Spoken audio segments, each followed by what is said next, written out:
So hello guys सबैजनालाई नमस्कार। आजको मेरो यो मिनी ब्लग आज चाहिँ शिवरात्रि हैन, सबैजनाले ह्यापी शिवरात्रि है। आज चाहिँ हामी मन्दिरमा गएका थियौँ। यति भिड नि मन्दिरमा, हाम्रो 2 घण्टापछि पालो आयो। फाइनली हामी जसो तसो गरेर मन्दिरभित्र त पुगियो। मन्दिरभित्र पुगेर दर्शन सर्शन गरियो।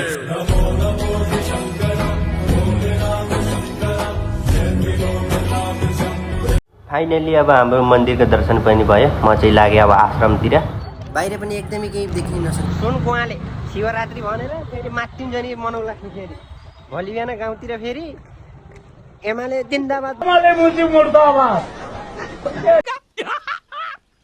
मस्त जोक मारा रे या हँस रे।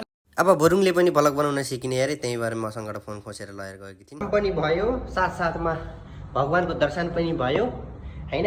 आजको मिनी ब्लग चाहिँ यही खत्म गरौँ। अर्को मिनी ब्लगमा चाहिँ भेटौँला। हस् त धन्यवाद।